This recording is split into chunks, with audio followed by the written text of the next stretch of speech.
name is Io. Welcome to another episode of STEMgirlboss. Today, my friends Isaac and David, who will show up in a little bit, will be talking about their transition from community college to university, sharing their experiences and tips and tricks to be successful. So stay tuned, because we're about to get into it.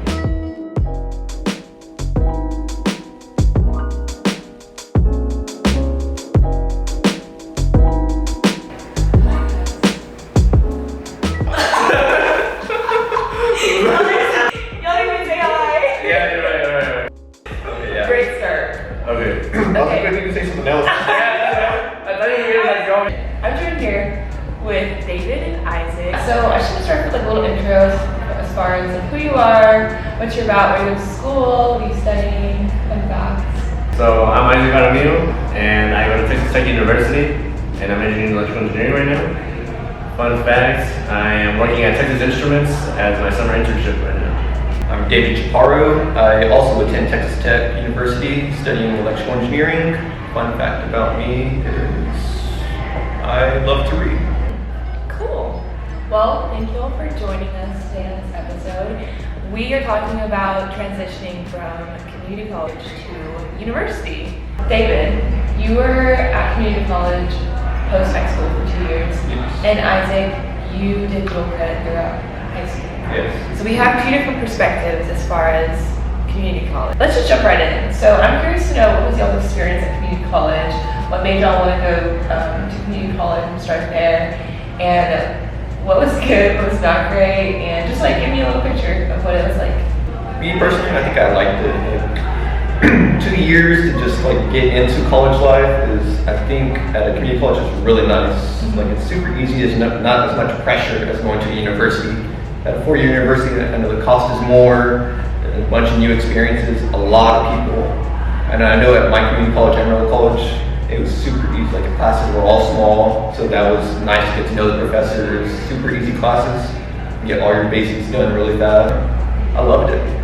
And then it did help choose what I wanted to do in the future, because started off medical and then actually turned out to go to electrical engineering. Probably helped set my future. Yeah, Isaac?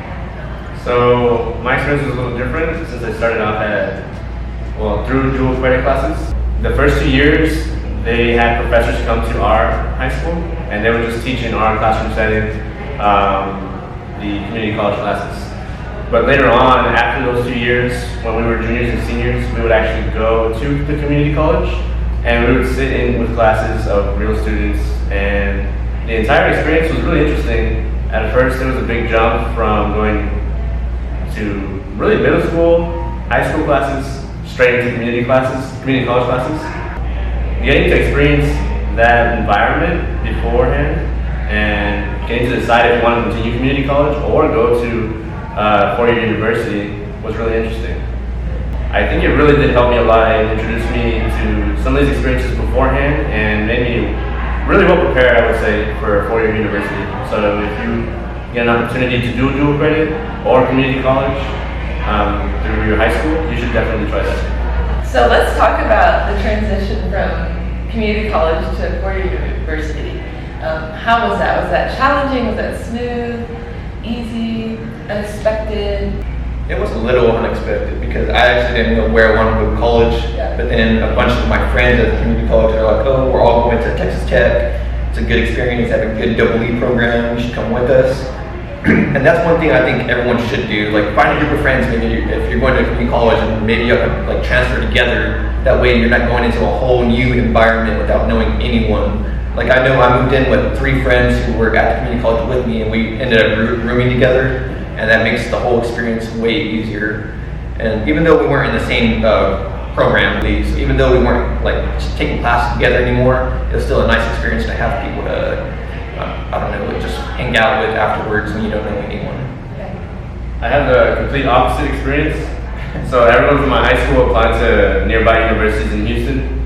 So I was the only one to apply to Texas Tech, and as soon as I arrived at Texas Tech and I was left alone, I was just sitting there like, alright, so what do I do now? Because for a whole week before school starts, they just have a welcome week for freshmen, a lot of the times at your 4-year university. and the whole week I had to go out and make new friends, talk to people, which is a little hard, like trying to just go into a random place. But I think everyone in college is kind of in the same place you are. Like they'll have a lot of friends that might be going to university too, but they might not get to see them all the time.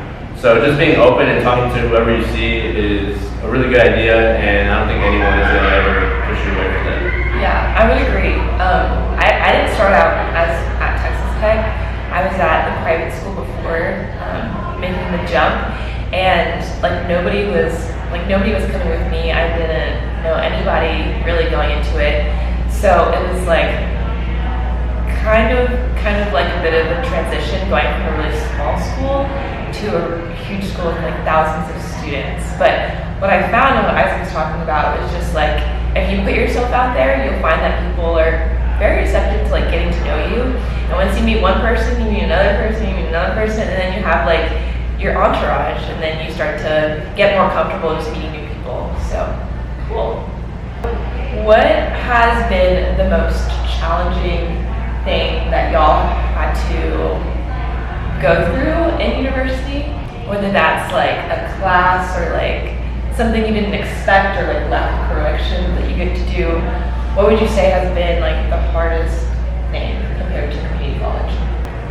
I would say maybe finding a group of people to study with, because back at community college I had all these group of friends ready, we're always together, oh, let's study this together, I know what to study. And then now at Texas Tech, it's a whole new group of people, and then you don't know who's actually going to be the good people to study with. Sure, you can meet a lot of new people, have some good friends, but they're not always going to be the friends you want to study with. Exactly. We have a lot of those, unfortunately.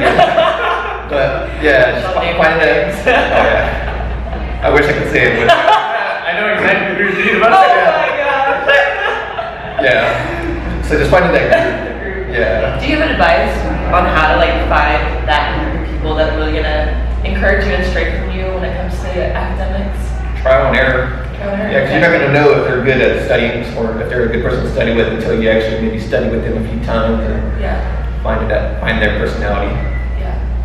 Would you recommend, because I know some people have different types of study tactics, would you recommend the route of study groups versus studying alone or a combination of both? Kind of depends on the person. I know when I first started, I wasn't the person that studied in a group. Okay. I preferred just in my room by myself studying, and it worked perfect. Yeah. But then it kind of got a little boring, and I don't know. It's a good experience to stay with the group, I think, because maybe they have a new perspective, or maybe they actually have some idea of what's going to be on the test, and that helps. Very true. A lot. Yeah, from my experience, I usually like to study by myself most of the time. So I'll just stay in my room, or I'll go to the library, go to a coffee shop, and just study by myself. But more so now, I'm trying to implement myself in more groups and talking to other people, because like David said, they'll have a different perspective on the problem. And when you're in electrical engineering, or maybe engineering in general, you start to get assigned problems that don't have direct solutions that you can just find online. You have to actually work together and problem solve from things you've learned before, or maybe things you've never touched, just to try to get a solution to this problem. So it really helps being in a group of people to collaborate. Yeah. What has been your most challenging thing, and how have you navigated that? The most challenging thing though? Or you have no challenges?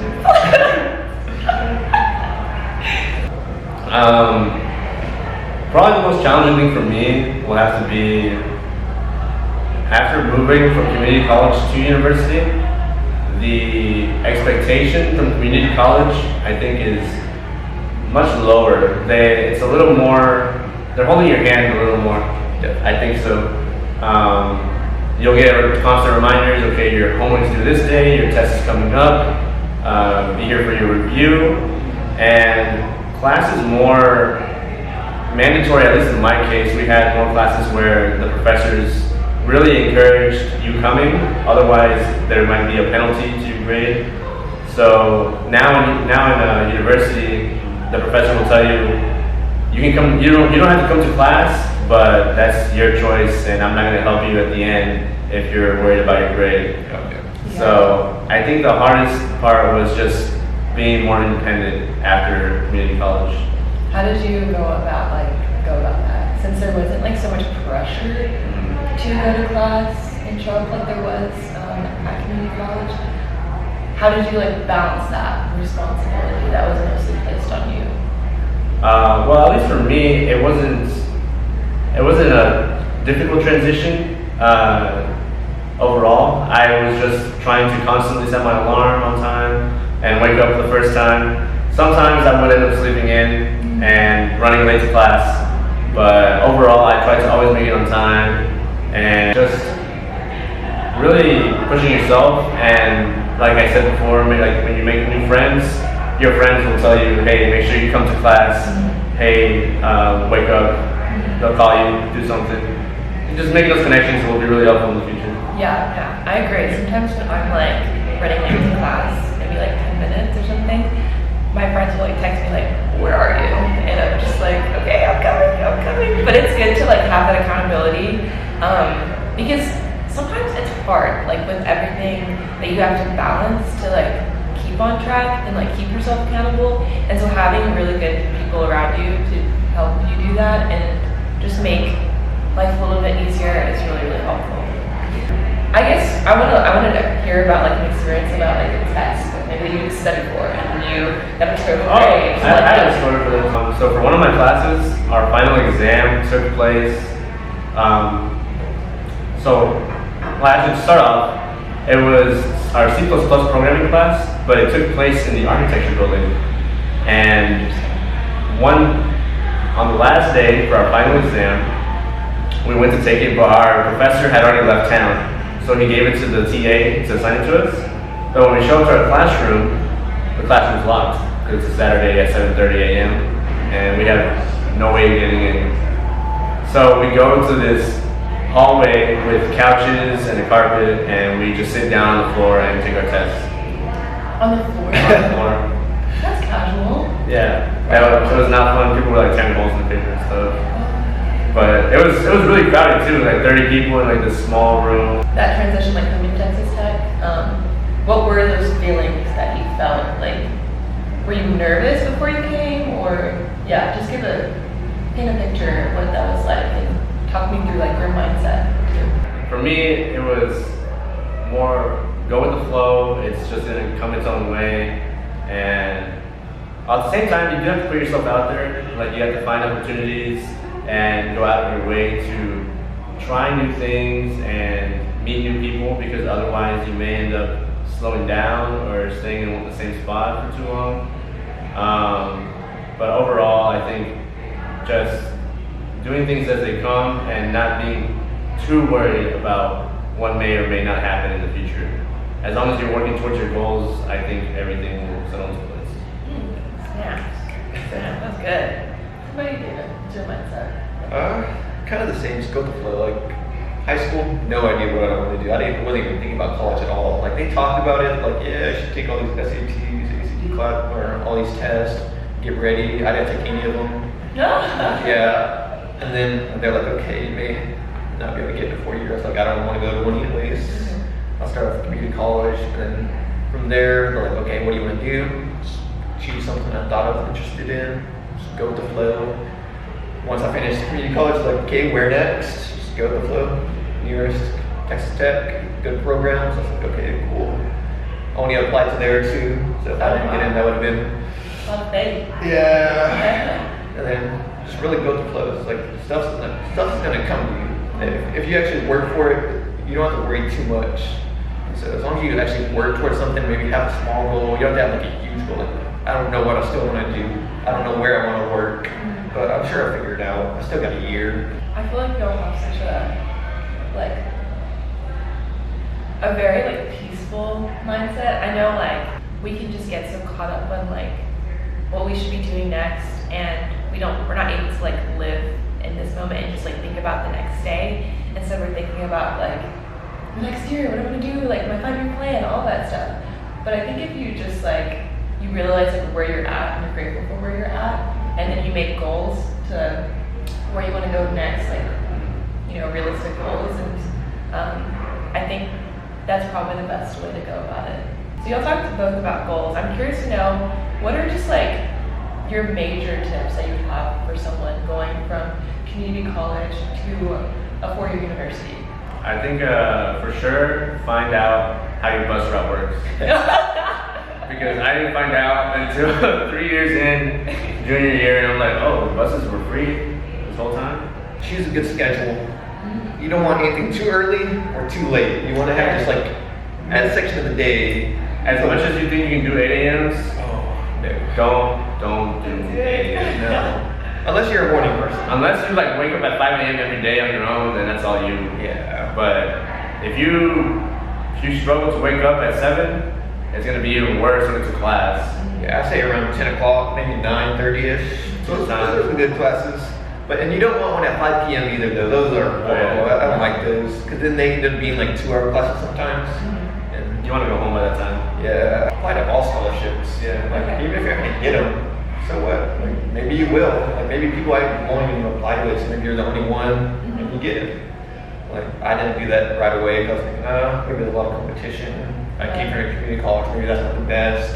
So I was like, might as well not even apply. Now I'm just gonna apply to everything. Yeah, It's pretty good. Extra money. for sure. It can help a lot.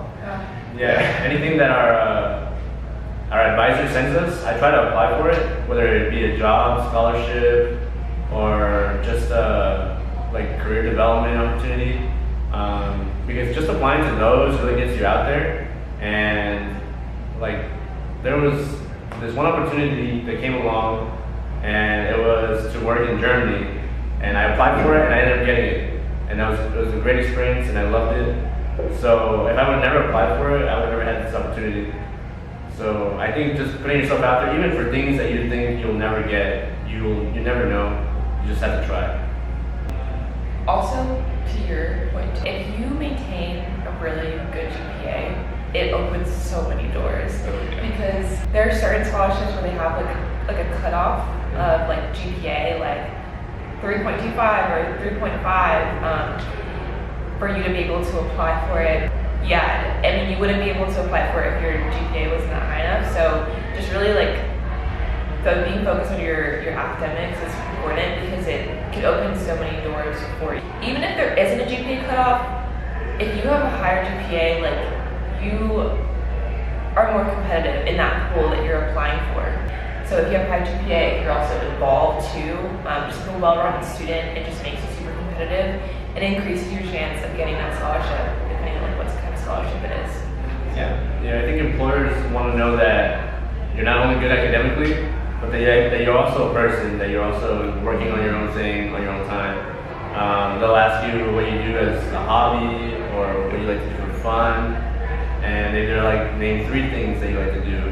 And if you just study all day and work, they'll look at other people that are just being themselves and expressing themselves, maybe getting into a new hobby, trying new things, and that's just going off of meeting new people and experiences. Well, if we're gonna wrap all of that up into success tips, find the bus route, get a good schedule, set out, be real with yourself. If you can't wake up, don't do it 8 a.m. because you're gonna miss class and you're just gonna waste your money and your time. Get a good schedule. Put yourself out there as far as like opportunities. Yeah, apply to everything. Apply to everything. Like prioritize your academics because it can open so many doors. And find a hobby. Hobby. And Be different human. interests. Yeah, just do something that you enjoy. Yeah. Or you think you'll enjoy. Yeah. Try new things. Yeah, exactly. College is like the perfect time to like just try a bunch of things, figure out who you are and what you like, what you don't like too. Yeah. Well, do you have anything that y'all would like to share and that you think would be useful for our audience today? Find a good group of friends. You'll definitely need a bunch of them, especially in your program. That helps a lot. Yeah. Study together, just hang out together. Maybe they can share like past, if they were to the class, maybe they can share other work with you, old exams, everything like that. It's good to have good networking in your program. Knowing upperclassmen, even if they're like one semester or 2 ahead of you, that gives you such a huge advantage getting that information from them. Yeah. Definitely. It makes it way easier. Better studying material. Just going off of that, just make sure you get as much study material as you can. Use all your resources, from your professors to your friends. Maybe go to tutoring sessions, meet with professors after class. Everything you can to really put yourself ahead of others, I think would be really good for you. One thing you did to meet your professors, talk to them, that's probably, I actually don't do that much at all. I probably should, because if you get to know them, maybe they have opportunities you could take with them, maybe research with them or under them, something like that. Yeah. And I think what a lot of people forget is that professors are people too. So if you befriend them and are really kind to them, always paying attention and asking really good questions, they'll see that you're really committed to the class and they'll help you even more so to succeed. Yeah. Maybe they can give you a few extra points to get the A. Or your letter of recommendation for your future job. Yep. Don't neglect relationship aspects with your classmates and with your teachers. It will go a long way. And then lastly, what has been the impact of community college on your experience at university? Whenever I was in middle school, that was when the program was being introduced to us. And that was a big decision to make. Like, do you want to start going to community college as soon as you went to high school? Which for me, I always pushed myself to succeed even at an early age. So applying to that and getting into that really helped me save a lot of money, because my high school paid for my entire associate's degree. So I have an associate's degree once I graduated high school in business, but now I'm in electrical engineering. But for sure, it just saved me so much more money than I would have spent at Ford University. And I think the classes it's a lot steadier pace, and I think easier transition once you're going to Ford University. What advice would y'all give to someone who's thinking about going to community college or doing dual credit, and someone that's like also already in it? Take as many classes as you can. If like, even though, Especially there's for not many, all the basics, I would say just take all of them, every single one you can, and also check which ones transfer. Yeah, it's a big thing. If they don't transfer and you took it, you're probably just wasting your money. I know I took a couple classes that didn't transfer, and they're like, oh yeah, you have to retake some art classes. So like, yeah, they didn't transfer over. So that's a big thing to check. Make sure they transfer to the college you're thinking of going to. Yeah, even for some of the classes I took, since I was doing a business-based plan, a lot of those business classes didn't transfer to electrical engineering, of course. So just thinking about what you want to do in the future will be really helpful when you're picking those major-specific classes, and especially when you do pick them, make sure they do transfer. Yeah. It sounds like it would be a good idea to make like a plan and figure out what classes you need to take to get to that next step, what university you want to go to, and figuring out what classes transfer over. But for sure, just starting with your basics is a great place to start. Most of all the basics will transfer, like English, maybe English, history, math, your basic maths. They all transfer, but once you get to a little higher classes, maybe like you said, major specific classes, those you have to make sure that they transfer. Okay, awesome. Thank you all for being here today. I really appreciate y'all taking the time. We want to thank you all for watching and hope you got some good tips and tricks from Isaac and David. We're really happy that you stayed tuned, and we want to remind y'all to get knowledge, believe in yourself, and boss up.